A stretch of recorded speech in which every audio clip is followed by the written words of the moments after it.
Funding for Austin Business Matters was provided by Division X Incorporated, where e-commerce meets e-marketing. Today's show features Nathan Jones, inventor of the Freeloader, and Alexis Jones, founder of I Am That Girl, hosted by Melissa Davis.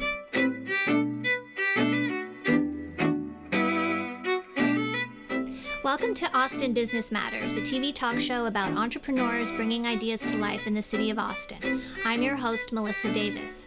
On the program today, we have two Austin entrepreneurs, Nathan Jones and his sister, Alexis Jones. Nathan is an Austin fireman and the inventor of the Freeloader, which he debuted on the ABC reality show The Shark Tank. His sister, Alexis Jones, is an author, media personality, former contestant on the CBS reality show Survivor, and she is also the founder of the nonprofit I Am That Girl. I'm delighted to welcome Nathan and Alexis to Austin Business Matters. I understand this is the first time you have both appeared on a show together. You've been on shows separately. For the most part. She flew me out to be on Survivor for a day. A day, when she was okay. on her big adventure out there, but this is the first time we've done it where we're fed and hydrated, yes, and there aren't rats running around. Well, we're so glad that could be on our show, and you could be together. I feel like we have a lot of ground to cover, from your book to the Shark Tank to your product to everything that you're doing. But I guess I'd like to start with knowing a little bit about your backgrounds. You both grew up in Austin, is that right? And graduated high school from Austin, and then you both ended up going to California after that. Tell me about that. I followed him like the little sister admiring her big brother. I was like, "You're in California? I'm in California." But I followed my big brother Exactly. out there as well. Oh, okay. But yeah, we all ran west. You ran west. We did K through 12 here through Eanes, and went to school out there. I went to Santa Cruz, and she went south of me a little bit to USC. He still hasn't let me live down the 05 Rose Bowl. When I came home talking so much trash, I was like, I thought for certain Was USC that when UT won? was, yes. I will never forget that game. Oh, neither will I, ending. Melissa. Thanks for bringing it up. Yeah, it was still to this day like one of the greatest heartbreaks in my life. Right. And he and my brothers and my dad and my fiance all think they're hilarious when they bring that up. Maybe you can tell us a little bit about your product and your business, and what the Freeloader is. All right. Well, we another firefighter and myself. Yes. We were actually developing a product around a rock climbing carabiner, and he called me from California and mentioned perhaps we should think about a child carrier. And you know what? I think we could do them both at the same time, and all of these very cavalier thoughts of how we could do these things. And he came back, and we started working on a prototype. I liked his idea. We ran with it. I spent 2 weeks in the library researching patents and whatnot, and then we decided to pay somebody who's smarter and better than I am, and he came back and said it's a go. And so, and here it's easier just to show than it is to actually. No, absolutely. This is the Freeloader. It's small, it's lightweight, and it's the first child carrier that's actually specific to toddlers. And long-term hiking. This represents our 5th prototype. We are 2.5 years into the company. Can I see it, Nathan? Absolutely. And so this goes on the person's back, the adult. Yes. And then this seat the seat drops is down. fold down. Yeah. And it is actually lightweight. It's 5 pounds. It carries 200 pounds. Which all the other ones only carry up to what, 40? Yeah, or something. 40 pounds. And we realized that there was a place in the market where we could actually introduce a product that heretofore didn't exist. Right. What we didn't realize is that we were overconfident, ignorant, and stubborn, which in retrospect was hard and made us, I think we both cried a lot over this period for a number of good reasons and not very good reasons.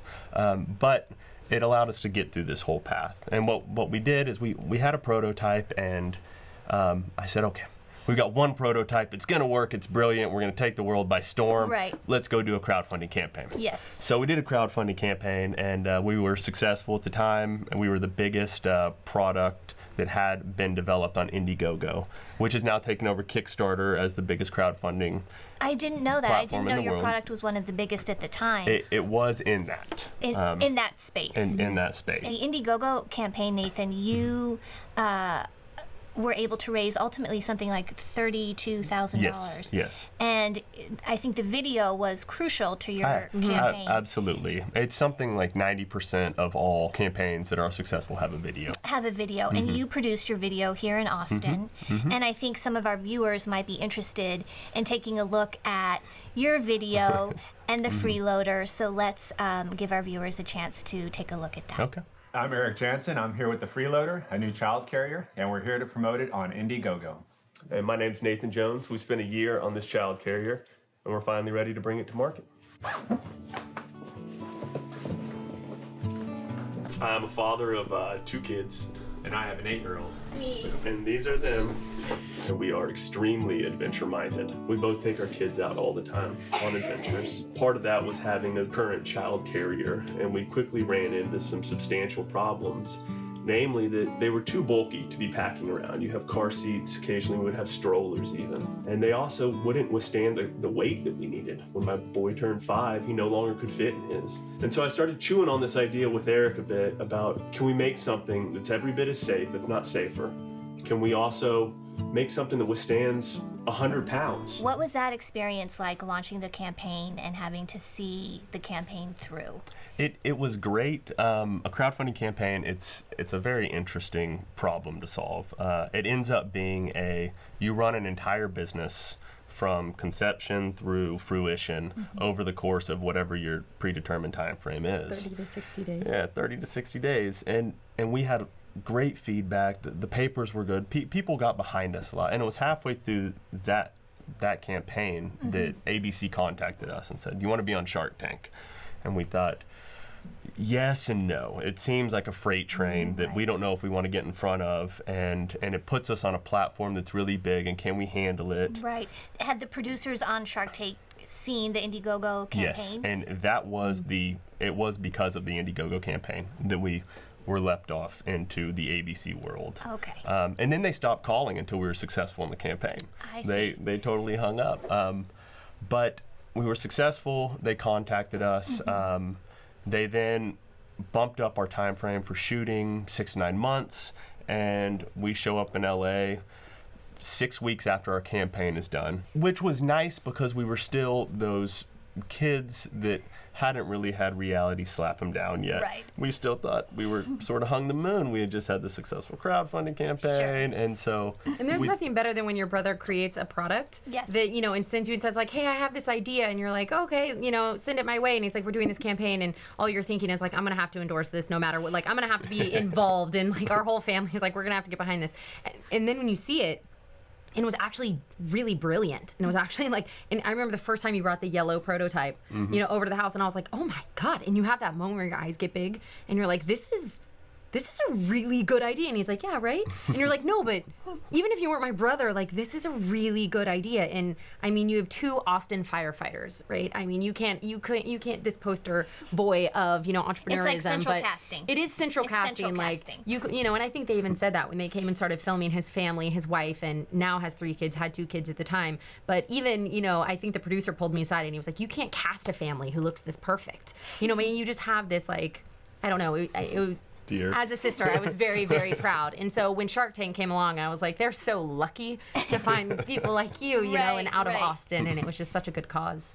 So, Nathan, I'm curious. The Shark Tank, what is the lowdown? Like, A to Z, what happens behind the scenes? It was absolutely terrifying.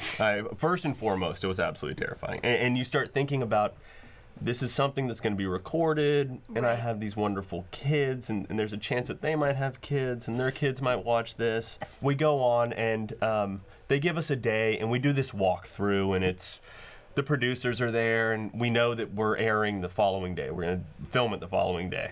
And we get there, and we do all of our stuff, and everything we've planned and trained on, and practice, because we didn't want to look like fools. And they're like, this is great. You should change 1, 3, 5, and this last thing over here. Be back in 16 hours, and remember, everything you do will always be known for time immemorial. I was like, this is unbelievable. They'd been rehearsing for weeks at this point. Like, they had their pitch down. Right. Exactly. And then all of a sudden being like, yeah, no, this, and this. And he calls, like, shaking on the phone. He's like, I have to memorize 11 new parts before tomorrow. We're going on national television. And your son, River, my nephew, was going to be on the show as well. And he was like, I just hope he doesn't, you can't control kids. And so he's like, I just hope he does what he's supposed to do. And River was perfect. I mean, He did was amazing. so good. He did so well. Because of the child labor laws, they had to pay him like $118, and they had a handler on him the whole time. But he was with you in the studio. He was with me the whole time, and I said, look, you remember, your only goal is you got to smile. You think you can remember to smile? And he goes, for $1,800, Daddy, I can do anything. I was like, what You're is like, this wait, all it's about? 118 first off. It is not 1,800. Not that Daddy makes gets any 50%. difference. Yeah, exactly. But so we, long story short, they start the music, and all that music is real, that dun-dun. So then we walk, and then you stop on this line, and they say pause. And you stand there, and all these sharks are in front of you, and they aren't looking, they're playing on their things, and you're sweating bullets for what seems like 100 hours, and sitting there just going over my lines. And then they say, and I did notice that all the sharks are on these teeny tiny little chairs so that they look like monster kings, which feels like that's what I want too. Right. Give me like a Coke that's that big so my hand looks big on TV. I want that. And so we end up, so they say go, and we did our whole first 2 minutes, the spiel. They asked some extremely pertinent questions. Right. As it turns out, there's a lot of very good reasons why They're billionaires. they're billionaires. Yeah. They know their He's like, stuff. how did they know that immediately? Like, within like 2 minutes of their They're pitch. so quick. They rip it apart so They rip it quickly, and he's apart. like, and that's why he's a billionaire. He's a Is billionaire. because he's that smart and Yes. savvy and immediately knows where the Right. weaknesses are. Right. Yeah, it was extremely impressive because I spent 3 weeks trying to paint Sure. over my weak spots, and in Right. 7 minutes, Cuban was like, here, and here. Jesus, I want to work for that guy. So anyhow, we go through. They realized quickly that we had just done a crowdfunding campaign. We hadn't put products on shelves yet. Right. And so the dominoes, they fall is for one reason or another. And finally, Robert Herchevak at the end, he stood up and he had tried it, and he said, let's take a ride, and expressed an interest, and so we had a handshake agreement at that point. We were all freaking out. That he got a deal. Oh my gosh, of course. A substantial deal, $200,000. Absolutely. From a very respected, successful shark. And not only the financial, when you look at the platform, Right. that now he's in, like you said, it's the most successful show on Friday nights. It's over 7 million viewers. And so now there's 7 million people who didn't previously know that this product existed, now do. And right. since then, it's aired 2 more times. It's aired 3 more times. 3 more times. I mean, that's we think crazy 10% marketing. of the country's been exposed to the freeloader, and we're still. That's an amazing. And most likely it's How the do you first get of there? so many products, because the brand is so strong. When you look at children, to have a euphemism, they are freeloaders. You know what I mean? Like, they're living off their parents. And Right. there's something that's really beautiful about this brand, because while this is the first product, I think that there's like an array of products that are going to follow this easily. And then when you have, firemen who are behind it, who are, dads first and foremost, and Right. who are also entrepreneurial based. And, Yes. I think that there's a really authentic feel to the brand, and you feel good about supporting a brand when you're like, these are just 2 really great guys that like you want to see do well, you know? So Right. So when the show ended, like, it's 7 minutes. You get the deal. Yeah. What happens after the show? Is there an after party? Do people go dancing? Is it like We go back to our trailer, you go back to your trailer? and they say, get your stuff, go home. It's not that bad. Our producer showed up, and everybody was very happy. I mean, we were still trying to get a grasp on what it meant. Right. And what had just happened? We had anticipated some of the equity trade. We actually had hit. We figured they would land exactly where it ended up landing. Oh, really? You did? Yeah. Okay. We thought there would be more negotiation back and forth, but we anticipated it hitting 33% at 200K. And so it did. Right. And but then it was a what does this mean? Right. And so we come back home and we start learning this whole process of due diligence and back and forth and trying that again and Did you find, Nathan, after the show aired that your website crashed and like you just got so much more attention? We became national overnight, which was a big change. Up until that point, we'd been in the Westlake Picayune, we'd been in Austin American Statesman. The crowdfunding campaign did allow us to sell. We sold units in 17 countries on 4 continents, and that felt like a lot. But a lot of those were one-offs. Now we could gauge when it would show. I mean, it showed in Europe, and we had a whole lot of sales there. It showed in Australia, and we started having sales there. And we could gauge where it would be aired based on where people are buying it from. And so, as far as the website was concerned, we did anticipate that. So we called them up and we said, crank up the bandwidth. Crank up the bandwidth. And this ain't me being me, but it's going to happen. It's going to happen. Same thing. That's a good thing. Totally, but that's also the power of media, is that like immediate distribution. It's a tremendous platform. Yeah, so for him, I think Shark Tank was a huge game changer because not only did he get him, that's free branding for him, free marketing rather, getting it out there to so many different people, but also, when you have a strong product, I think that it has that, like the stench of inauthenticity smelled from so far away. And I think people saw that this was a really great product made by 2 really great men that were easy to respect and easy to get behind, because as soon as you engage with it, you realize that there was, a dearth in the market for this kind of product, and they found a really specific niche, and that's powerful when you find something, you put yourself in a race in which no one can compete with you. And here's the coolest fallout from all of it is Tell us. Is families with children with disabilities, Yes.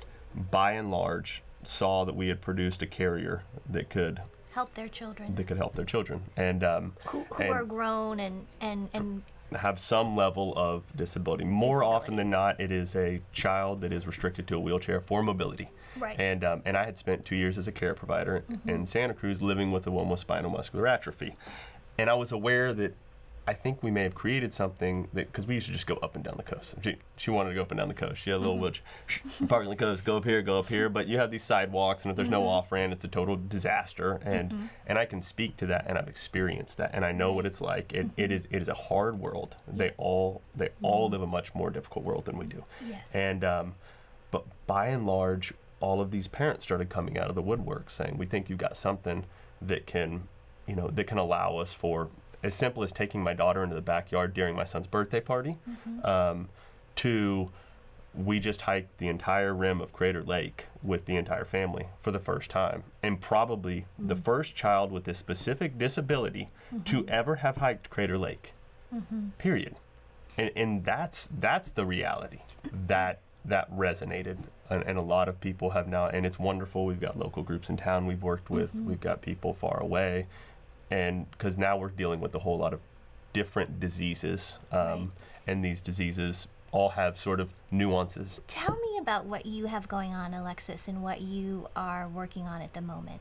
Yeah, something recent happened actually that kind of shifted the trajectory. I've been working within girl empowerment for so long, for so many years now, and recently I went to dinner with the producer at ESPN, and he said, we're doing this camp, and it's called Elite 11, and it's filmed at Nike headquarters, and ESPNU airs the whole thing, and he said, we're teaching these young boys how to compete, how to dominate, and how to conquer. And this is right before all the Ray Rice stuff came out. And it was interesting because being in the trenches with girls for so many years, my simple response to him was, that's amazing, but who's teaching them how to turn it off? And he kind of looked at me with this expression of like, what, and I said, I just think it's really important. You should bring in someone that they really admire, and make sure you integrate into this, as he's, kind of braggadocious about, we have all these different like experts, sports psychologists from all over the world are coming in, and these are the 18 top high school quarterbacks they've signed with every university. And I said, I just think it's really important that you're discussing, potentially the broadening of manhood and all this stuff. And so he calls me the next day, and he says, okay, Jones, you're hired. And I was like, wait, what? Like, no, I'm talking to girls. I'm not talking to guys. And he was like, no, you're perfect. You're the perfect person to come in and have this conversation, because you can be, the cool older sister to these guys. And we do need a conversation about the importance of respecting girls and women. And so you would be perfect. And so I think it was like 4 days later, they flew me out to Nike headquarters, and I ended up giving a talk to these guys. And it was interesting because the first couple rows are, these like alpha, high school quarterbacks. And, they have all this swagger, and they're like sitting there in the seats all like leaned back, and they're all tough guys. Oh, totally. And it was like 7:30 in the morning, so and I think they'd been up, they're doing crazy like 15-17 hour days there, and in the way that Trent Dilfer, who won a Super Bowl with the Baltimore Ravens, and he's kind of running this camp, and the way that he introduces me is he doesn't say that I'm a girl, but he goes through my bio, and he's like, this person has hiked Everest, and this person, and is going through all these different things. And he said, we're bringing the foremost expert on manhood. And I'm like, you gotta be kidding me. Like, I'm the only girl in the room. I'm in the back, so they haven't seen me yet. And I'm just sitting there panicking. So he gets done, with his bio, and he says, please welcome to the stage, Miss Alexis Jones. And I mean, there's whiplash in the room. All the guys are turning around like, what? And so they turn around and they're looking at me, and I'm in like leather pants and high tops, and I come walking in, and I say, Captain Obvious, I'm not an expert on manhood, but I am an expert in the carnage that's left over from reckless boys. And like I said, the first couple rows were the quarterbacks, and then it was past and present NFL players, and then it was executives from ESPN, executives from Nike. And halfway through this talk about the importance of respecting girls and women, and referencing how many of you come from single homes, how many of you have single moms, half the hands in the room go up, and just offering them the opportunity that there's another way to be. And not shaming them, and kind of reframing it to where I'm not, coming in and being like, don't cheat on your girlfriends, right. But instead saying, there's an opportunity of the way in which you carry yourself on the field. And if you claim to be a leader, I dare you to have the audacity to also be a leader in your personal life. What's neat about these men is that very realistically, we're talking about 10 of the next 22 starting quarterbacks. Right. One of these men will win the Super Bowl. Right. They will be looked up to. They are they come with enormous sticks, enormous power. Yeah, and the crazy thing was within 10 minutes, 20 minutes of this talk, and it's supposed to be an hour-long talk, half the guys were like crying, and I'm like, wait, what is happening here? And all of a sudden you realize it, and the best way I can describe it is like there was hope. That there was hope that, these guys had just never had this conversation before. No one had really had the conversation about integrity and humility and kindness and compassion, and given them permission to be scared and to be vulnerable. And that's when it hit me. And it was actually funny because at the end of the talk, they all come up and they're hugging me. And apparently the next day, Trent, is out on the field with all these guys. And who is Trent again? Trent Dilfer he was running this entire camp, and he was a big quarterback for 16 years in the NFL. So just all these alpha dudes, you just have these huge burly guys running around, and they're all on the field the next day. And apparently one of the guys keep looking over to the coaches, and they're like, yo, when's Columbus coming back? And all the coaches are like, what are you talking about? And finally Trent walks over, because they keep asking, where's Columbus? And Trent says, who are you talking about? Who is Columbus? And this guy looks at him, he said, that chick who came in and talked to us yesterday, is she coming back to hang out with us? And he's like, why are you calling her Columbus? And he goes, because she showed us a world we didn't know existed.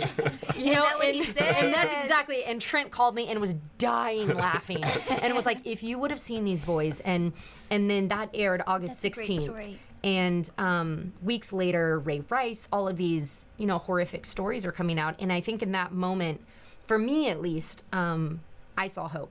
I saw that there was an opportunity, as Nathan said, to have a conversation with these boys, and to inspire them to a different behavior. That when you look at the fact that they're consuming 10 hours of media a day that's inundated with violence, that they're consuming 3,000 brand images a day that are instilling what manhood is, and then to go in and say, I dare you to think differently.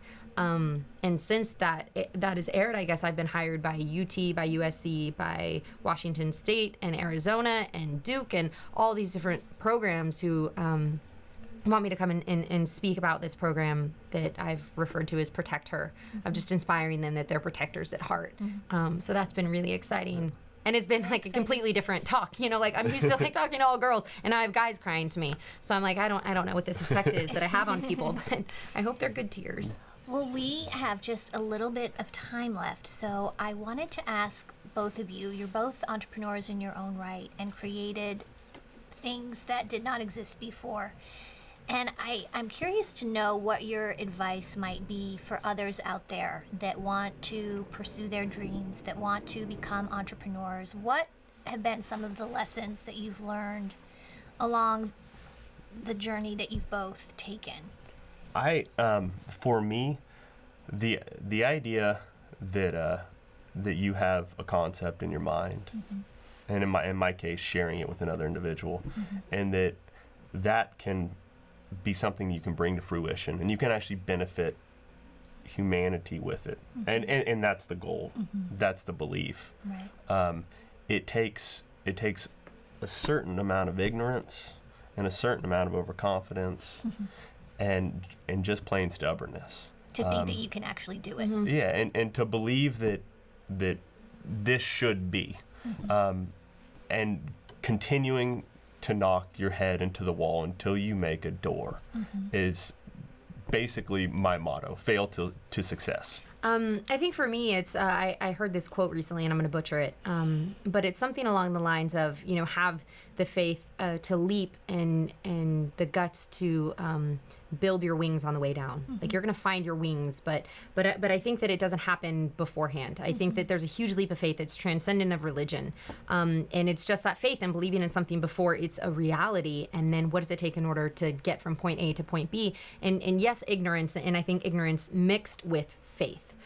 Mixed with the belief that there's possibility here, and then the vulnerability to tell people that you don't know what you're doing, and the vulnerability to ask for help, right? And saying, like, even when I started this manhood thing, even that was a reinvention. And I think that, the difference to me between the goods and the greats are just the belief that, there's always room to grow. And so I think, having the courage to be vulnerable and to ask for help and to not pretend that you have it all figured out. And then when you fail and you fail and you fail and you fail, because that's the other thing, is whenever you see anyone's life, whenever you see interviews, it's like, so tell me about the Freeloader, and everything makes sense in hindsight. It's like, well, this led to that and this led to that. And it can be really intimidating for people who are like, well, I have no idea where to start. And I always say, just start somewhere. If you would ask me 6 months ago if I'd be like working in the guy space and like building out an entire program for, of course not. I'd have no reason to, but all of a sudden you have one conversation and one show and like all of this stuff and doors open. And I think when you're so myopically focused on like, this is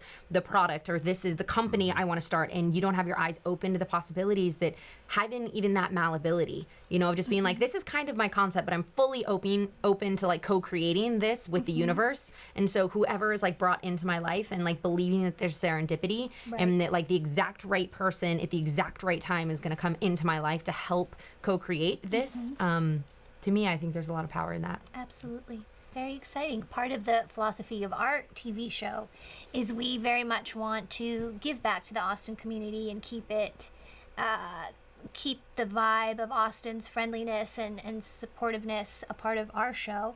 And so to that end, we have asked our guests that will come on and speak with us if they are willing to share their knowledge and their expertise with one of our viewers. And you both have graciously agreed to each have coffee with one of our viewers who may have a question about starting a business, filing a patent, launching a nonprofit, being a dad, whatever, being a fireman, being on The Price is Right, whatever all the secrets to getting onto reality TV. Secrets of reality TV. Exactly. So for those viewers that are interested in doing that, please go to our website, which is www.austinbusinessmatters.org, and there will be information on there about how you can connect with Nathan and Alexis. Thank you both so much for being here. Thank you. Thanks for having us. It was a pleasure.